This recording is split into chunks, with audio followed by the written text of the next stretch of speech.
بسم الله الرحمن الرحيم لا حول ولا قوة إلا بالله العلي العظيم الحمد لله رب العالمين وصلى الله على سيدنا ونبينا أبي القاسم المصطفى محمد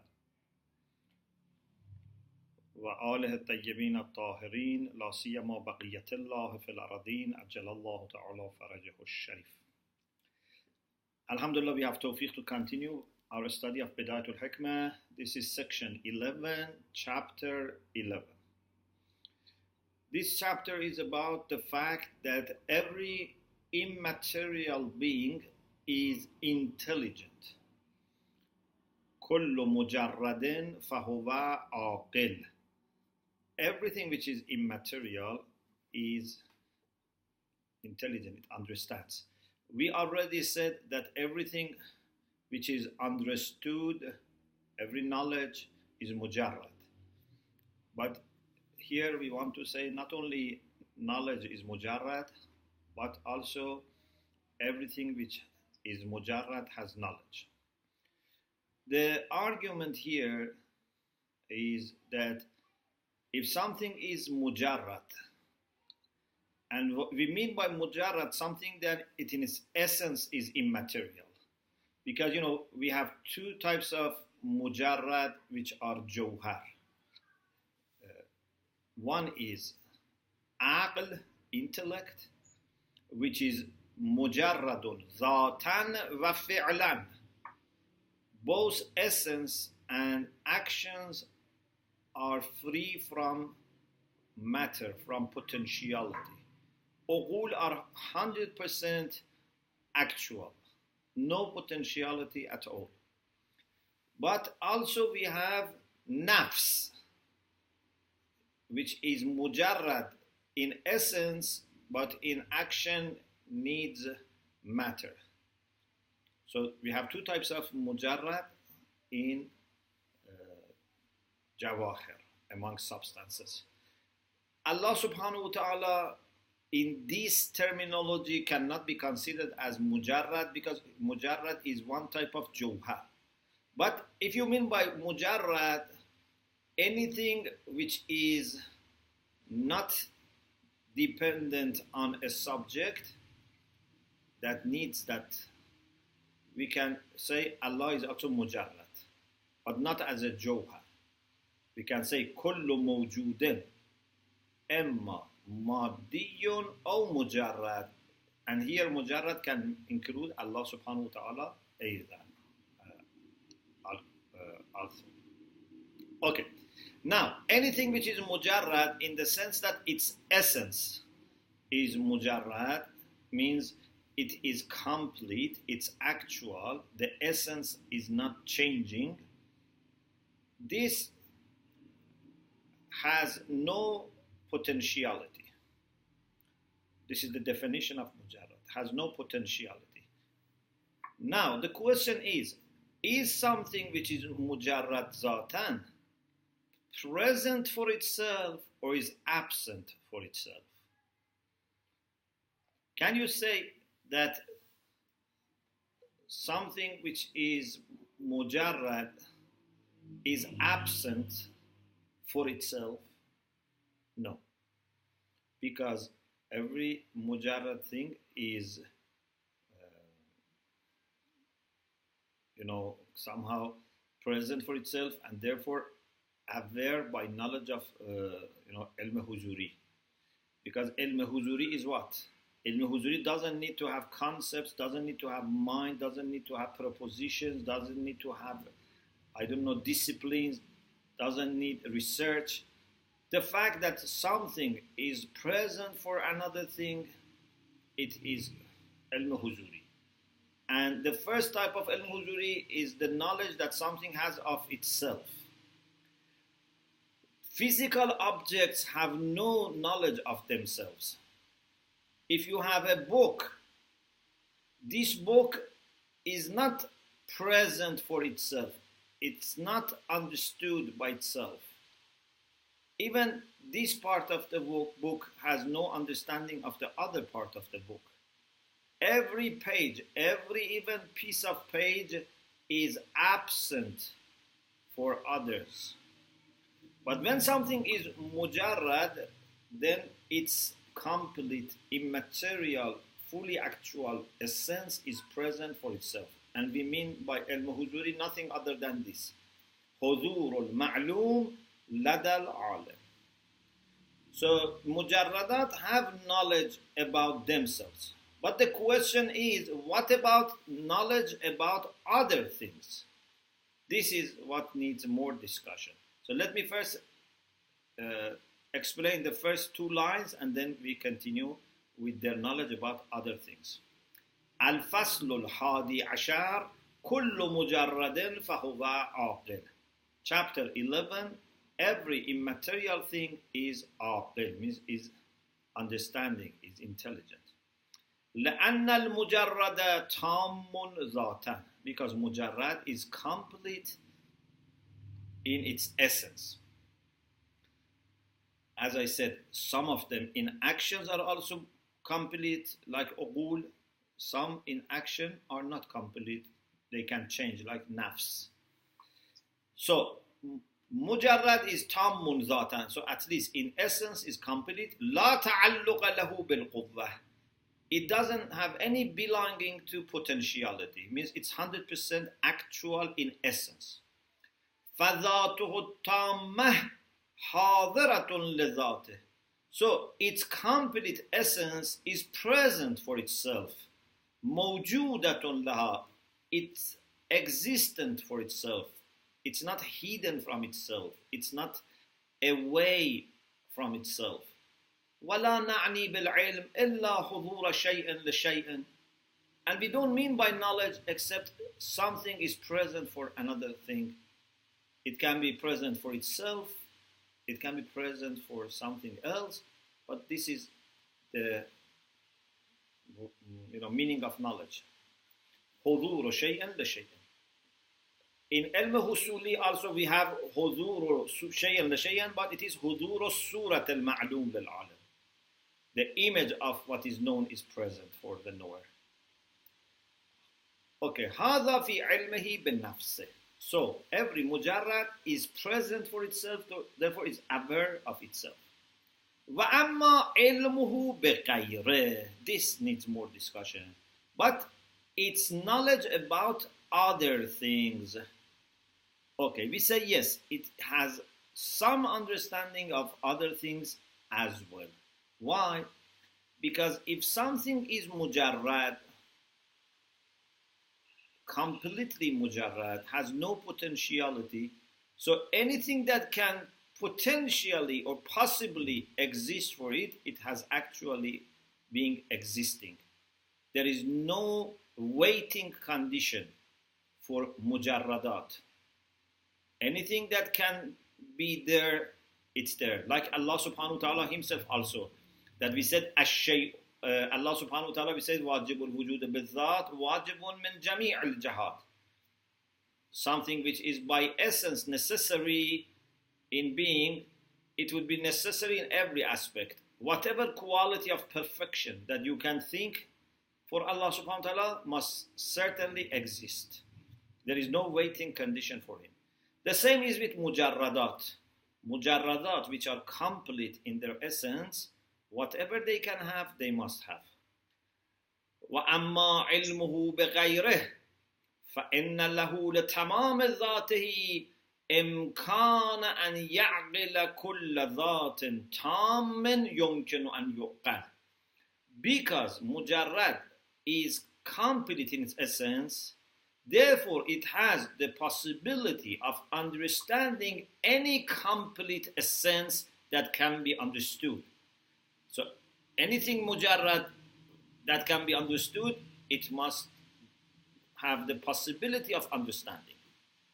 وَمَا لِلْمَوْجُودِ الْمُجَرَّدِ بِالْإِمْكَانِ فَهُوَ لَهُ بِالْفِعْلِ.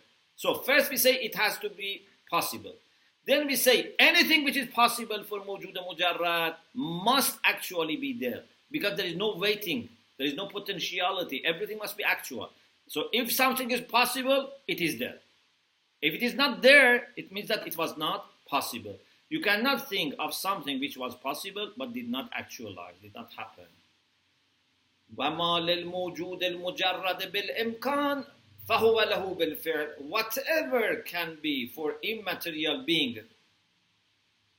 possibly or contingently, فهو له بالفعل, must be for it actually. فهو عاقل بالفعل لكل مجرد تام الوجود. So, mujarrad is actually understanding every mujarrad which is complete in being. كما أن كل مجرد فهو معقول بالفعل وعقل بالفعل. So, not only mujarrad is aqil, which we just said, also as we said before, this is like what we said before, that every mujarrad is ma'qul also بالفعل. Everything which is immaterial must be known. And وَعَقْلٌ بِالْفِعْلِ. It is also knowledge, because knowledge is huzur. It's very important. So we have اتحاد العقل والعاقل والمعقول. Aqil is mujarrad, and in some forms the same thing is also understood. Therefore, ma'qul is also there, is mujarrad. And this presence of ma'lum for alim is aql, is understanding, is knowledge. Because existence of ma'lum and existence of ma'lum for alim are the same. Existence of ma'lum is ma'qul. Existence of ma'lum lil alim is aql. So, everything about aql, everything about understanding, everything about knowledge, whether it is knowledge itself, whether it is what is known, whether it is what is, who is knower, all has to be immaterial. But question, do you mean then that human soul, which is mujarrad, has knowledge of everything that it can know? Can we say that we know everything that we can know? Our knowledge is not increasing? The answer is no, we don't say we have everything. We said something which is completely mujarrad. In the case of human being, our zat is mujarrad. Therefore, we have knowledge of our own zat, with ilm huzuri. But our nafs very much relies on our body and has lots of potentiality that in interaction with body can little by little become actual. So, we are aware of ourselves already, but there are many, many things that we may come to know later. Because we are not mujarrad dhatan wa fi'lan in both essence and action. فَإِنْ قُلْتَ مُقْتَضَى مَا ذُكِرَهُ كون النفس الإنسانية عاقلة لكل معقول. If you say that the implication of what has been said is that every human soul must be understanding everything which is known, because human soul is mujarrad. وهو خلاف الضرورة. But this is against what is self-evident. We know as a fact that our nafs doesn't understand everything which is known. It's not aqila likulli ma'qul. Certainly, we have lots of limitations in what we know. قلت, if you make this objection, I say, huwa kadhalik. We say, yes, it is true that our nafs is mujarrad and has some knowledge. لكن النفس مجردة ذاتا لا فعلا. Unlike aql, nafs is immaterial in essence, not action. فهي لتجردها ذاتا تعقل ذاتها بالفعل. So, human soul has two sides, two aspects. Because in essence is mujarrad, is immaterial, so it understands itself actually.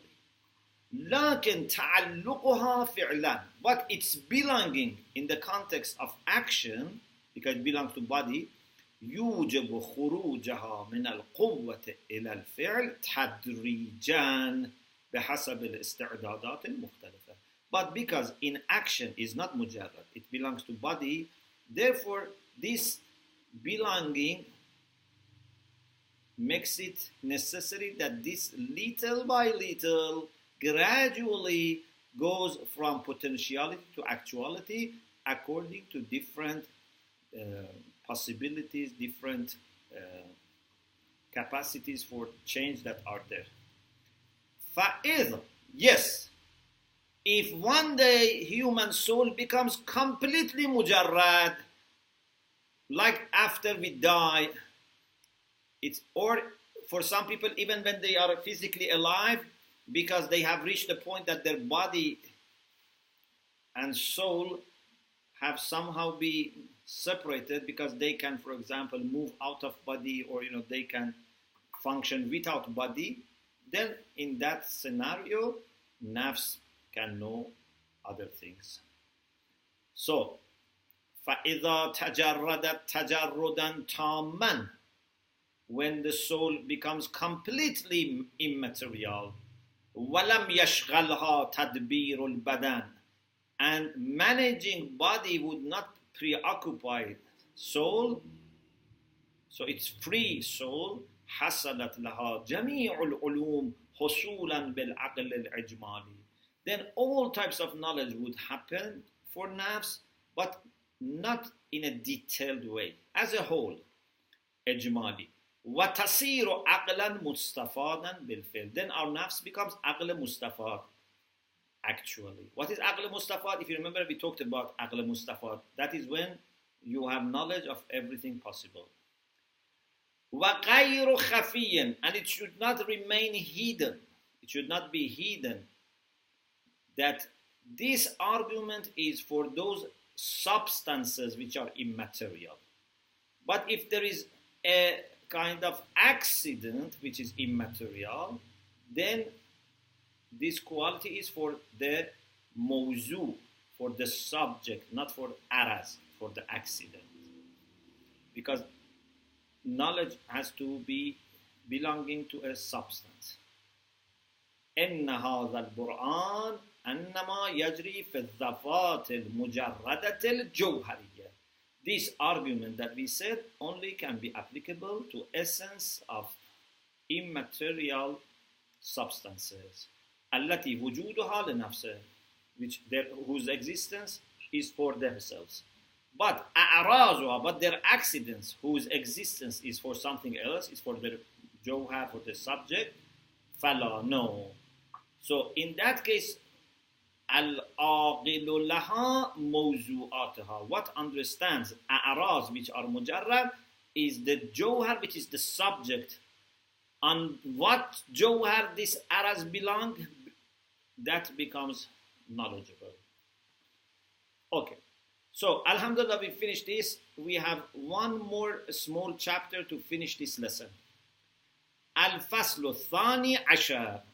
This is the 12th chapter. The previous one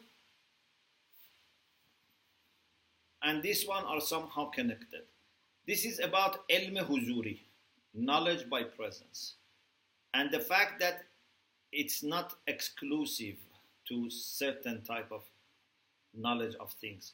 Al-Faslu Thani Ashar fi al-ilm al-huduri wa annahu la yakhtassu bi-ilm al-shay'i bi-nafsihi. Chapter 12 is on knowledge by presence, and on the fact that knowledge by the presence, it's not only knowledge of something about itself. It can be knowledge about itself, it can be knowledge about its actions, in some cases can be knowledge about its effects and its also causes. Even the ultimate cause, it can be possible. قد تقدم. It was mentioned before. We said above. أن الجواهر المجردة لتمامها وفعليتها حاضرة في نفسها لنفسها. We said before that immaterial substances, because they are complete and they are actual, they are present in themselves for themselves. So they have knowledge about themselves. فهي عالمة بنفسها علما حضوريا. So immaterial substances, they have knowledge about themselves. What type of knowledge they have about themselves? Ilman huduriya, of the kind of knowledge by presence. So this is clear. The question is there anything more apart from their knowledge about themselves, apart from the fact that they are present for themselves, so they have knowledge of themselves? Is there anything more?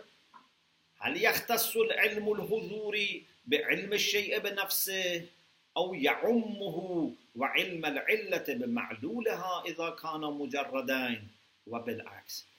Is knowledge by presence limited to knowledge of something about itself, or it includes that as well as knowledge of the cause about its effect, if both cause and effect are immaterial, or knowledge of effect about its cause if they are both immaterial? For example, can we have knowledge by presence of Allah subhanahu wa ta'ala, who is our cause? Al-Masha'un al-Awwal. Peripatetic philosophers like Avicenna, Bahmanyar, Farabi, they have the idea that knowledge by presence is only for something about itself. Wal-Ishraqiyun, but the illuminationist philosophers like Sheikh Ishraq, they chose the second opinion. It means that knowledge by presence includes knowledge of something of itself and knowledge of something of its effect or cause. وَهُوَ الْحَقِّ. Allah Tabatabai says that the opinion of Ishraqiyun, of the illuminationist philosophers, is right. Why? How can something have knowledge by presence of its effect or its cause? We need to explain. وذلك لأن وجود المعلول كما تقدم رابط لوجود العلة. The key to this question is a reminder of what we said before. We said, according to Mullah Sadra, Ma'lul is very much dependent on Illah. Indeed, Ma'lul is nothing other than belonging to Illah. So, existence of Ma'lul, Wujud al-Ma'lul, existence of the effect, Rabitun li-Wujud al-Illah. It's not independent, it's linked. It's relational to existence of the cause. So Ma'lul is very much dependent on the cause. Qa'imun bih. It depends on that. Ghayru mustaqillan an. It's not independent from it. So, Wujud al-Ma'lul is so closely connected to Illah. Therefore, if both cause and effect are immaterial, then Ma'lul would be, with its complete existence, present for the cause. حاضر بتمام وجوده عند علته. The effect, when it is immaterial and cause is also immaterial, then effect is present with its entire existence for the cause. لا حائل بينهما. There is no barrier or partition between them. Therefore, فهو بنفس وجوده معلوم لها. Therefore, the effect by its very existence is known to the cause. What type of knowledge is this? علما حضوريا. It's known according to knowledge by presence, because Ma'lul is not away, it's not far away from its illah. It's just link, it's just relation to illah. What about the other side? Is illah also aware of Ma'lul? وَكَذَلِكَ الْعِلَّةُ حَاضِرَةٌ بوجودها لمعلولها القائم بها المستقل باستقلالها. Also, the cause with its existence is present for its effect. Which effect? القائم بها. The effect that depends on illah. And illah is present, but it's independent from the effect. Al-mustaqil bi-istiqlal. Okay, so al-illatu hadiratun bi-wujudaha li-ma'lulaha. So illah is present with its existence for ma'lul. So it means ma'lul can have knowledge by presence of illah. When? إذا كانا مجردين. If both of them are immaterial. Again, من غير حائل يحول بينهما, without having any barrier between the two. فهي, so إلا, هي means إلا. العلة فهي معلومة لمعلولة. The cause is known to its effect because it is present for its effect. What type of knowledge is this? علما حضوريا وهو المطلوب. So, according to Mullah Sadra, there can be knowledge by presence about yourself. It can be knowledge by presence about your effect. It can be knowledge by presence about your cause. It can be knowledge by presence also about your actions of the soul, like happiness, fear, these kind of things. So, Alhamdulillah, we finished chapter 12 and section 11.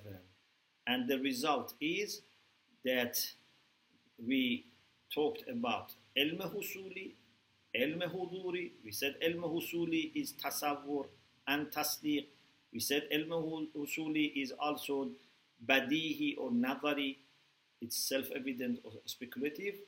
And we said that everything which is known is mujarrad, and every mujarrad is also understanding. And we said knowledge by presence is not only knowledge of something mujarrad about itself, it's also knowledge of something mujarrad about its cause and its effect. So we finished this session. Alhamdulillah Rabbil Alamin.